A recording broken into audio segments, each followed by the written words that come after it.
July 1, 1951, 67-years-old widow, Mary REESER, from St. Petersburg, Florida, apparently spontaneously human combusted.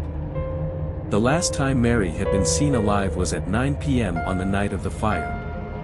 Her son, Dr. Richard REESER, and her landlady, Mrs. Pansy Carpenter, had visited Mary, and said their farewells at about 9 p.m., leaving Mary sitting comfortably in her easy chair. July 2nd, the morning after the fire, Mrs. Carpenter found the door handle to Mary's apartment was hot to the touch. Suspecting a fire had taken place, she immediately called the police. Upon entering Mary's apartment, a grisly sight confronted them. The freakish remains of Mary were discovered on a burned-out chair with only the charred, coiled springs remaining. The only parts of her left were her left foot, which still had a slipper on, her backbone and a mysteriously shrunken skull. Mary's body, which weighed 170 pounds, had been reduced to less than 10 pounds. The only damage to the apartment was a small, circular burned area. At the side was a plastic wall socket which had melted and caused her clock to stop at 4:20 a.m. These findings and the remains of Mary baffled the firemen, police, and pathologists who examined them.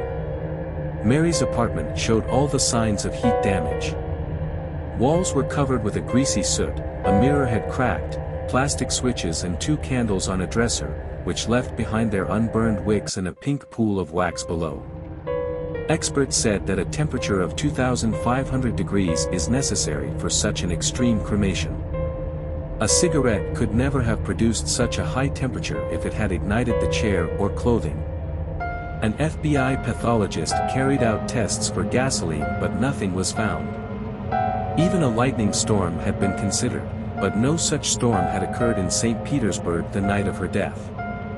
On July 7, 1951, St. Petersburg Police Chief J.R. Reichert sent a box of evidence from the scene to FBI Director. He included glass fragments found in the ashes, 6 small objects thought to be teeth, a section of the carpet, and the surviving shoe.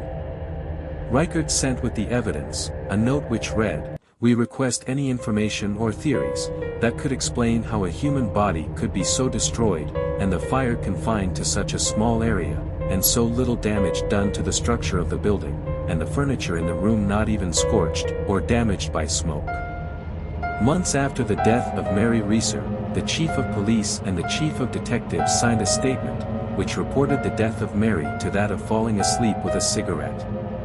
Even though this reason was already concluded that such a fire was an impossibility, the declaration served to publicly close the investigation. Mary's death is still a mystery.